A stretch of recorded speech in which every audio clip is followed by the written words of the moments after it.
Ցավոք սրտի ադրբեջանական ագրեսիայի արդյունքում մենք ունենք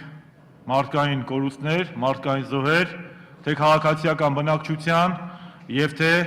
մեր հերոս զինծառայողների շրջանում։ Խորհրդարանն իր աշխատանքները սկսեց սահմանային վերջին լարվածությունների հետևանքով զոհվածների հիշատակը հարգելով։ Այնուհետև փոխխոսնակ Էդվարդ Շարմազանովը հրապարակեց Լեռնային Ղարաբաղի հետ շփման գծի ողջ երկայնքով Ադրբեջանի կողմից իրավիճակի սրումը դատապարտող ազգային ժողովի հայտարարությունը։ 1994 թվականի Լեռնային Ղարաբաղի, Ադրբեջանի եւ Հայաստանի միջև ստորագրված եռակողմ զինադատարից հետո առաջին անգամ մեծ քանակությամբ ծանր սպառազինությունների կիրառումը, Լեռնային Ղարաբաղի խաղաղ բնակավայրերի ռմբակոծումը, Լեռնային Ղարաբաղի խորքում ընկած ենթակառուցվածքների թիրախավորումը ակնհայտորեն ցույց է տալիս, որ Բաքուն կանգնել է հիմնահարցը ռազմական ճանապարհով լուծելու իր պատրանքը կյանքի կոչելու անհեռատես եւ վտանգավոր ուղու վրա։ Ադրբեջանի այս արկածախնդիր քաղաքականության պատճառով կան բազմաթիվ զոհեր, այդ թվում նաեւ քաղաքացիական բնակչության շրջանում։ Վտանգված է Լեռնային Ղարաբաղի ժողովրդի անվտանգ ապրելու իրավունքը։ Ադրբեջանի ահաբեկչական քաղաքականությունը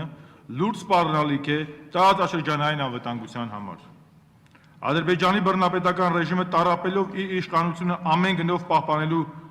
մտասերվերմամբ փորձում է ներքին խնդիրներից շեղել իր եւ միջազգային հանրության ուշադրությունը եւ չի խորշում դրա համար զոհել մարդկային կյանքեր։ Հայաստանի խորհրդարանի հայտարարության տեքստում կոչ կա ուղղված միջազգային կազմակերպություններին ու ԵԱՀԿ Մինսկի խմբի միջնորդներին։ Հասցեական եւ համարժեք արձագանքել ստեղծված իրավիճակի համար պատասխանատու ադրբեջանական կողմին, կիրառելով ագրեսորի նկատմամբ զսպման բոլոր մեխանիզմները, լարվածության հետագա սրացումից եւ տարածաշրջանը ապակայունացնող քայլերից խուսափելու համար։ Մենք ակնկալում ենք, որ մեր գործընկերները իրենց բողոքի ձայնը կբարձրացնեն, դատապարտելով Բաքվի ահաբեկչական քաղաքականությունը եւ կմիանան Ադրբեջանի սանձելու միջազգային հանրության ջանքերին։ Խորհրդարանի համատեղ հայտարարությունն ընթերցած Շարմազանովը նաեւ շեշտեց. Ուզում եմ մեր բոլորի անունից մեր երախտագիտությունը հայտնել մեր հանրությանը աննախադեպ կոնսոլիդացիայի համար բոլոր քաղաքական ուժերին, առաջին հերթին ընդդիմադիր բոլոր քաղաքական ուժերին եւ մեր հասարակության բոլոր ներկայացուցիչներին։ Ընդդիմադիր ՀԱԿ խմբակցության ղեկավար Լևոն Զուրաբյանը հայտարարեց տեղի ունեցածն ագրեսիա է եւ անկախ գործող իշխանության հետ ունեցած հակասությունից պատրաստ են միավորվել ագրեսիան ետ մղելու գործում։ Հայկական բանակը այսօր հերոսական մարտեր է վարում ռազմաճակատում եւ մեր բոլորիս պարտքն է զորակցություն հայտնել մեր մարտիկներին, ամբողջ բանակին, ինչպես նաեւ սահմանամերձ խաղաղ բնակչությանը։ Նախկին վարչապետ Հրանտ Բագրատյանն ու Ժառանգության պատգամավոր Զարուհի Փոստանջյանը Լեռնային Ղարաբաղի անկախությունը ճանաչելու հարց բարձրացրին։ Ճիշտ ժամանակն է, որպեսզի մենք օրակարգի մեջ, որպեսզի մենք մեր այս քարորիայի օրակարգի մեջ մտցնենք եւ քննարկենք Հայաստանի Հանրապետության կողմից Լեռնային Ղարաբաղը ճանաչելու հարցը։ Շնորհակալություն։ Շնորհակալություն հարցի համար, կիսում եմ ձեր մտահոգությունը, որ կա նման խնդիր, բայց պարոն Բագրատյան, դուք տեղյակ եք,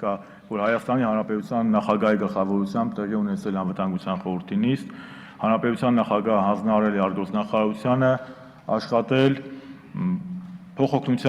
ռազմական փոխօգնության պայմանագիր կնքելու ուղղությամբ Լեռնային Ղարաբաղի Հանրապետության հետ, հիմա աշխատանքները գնում են այդ ուղղությամբ եւ որ աշխատանքները ավարտվի, ստորագրությունները լինեն, մենք կքննարկենք ազգային ժողովում նաեւ այդ հարցը, ամեն ինչ հերթով։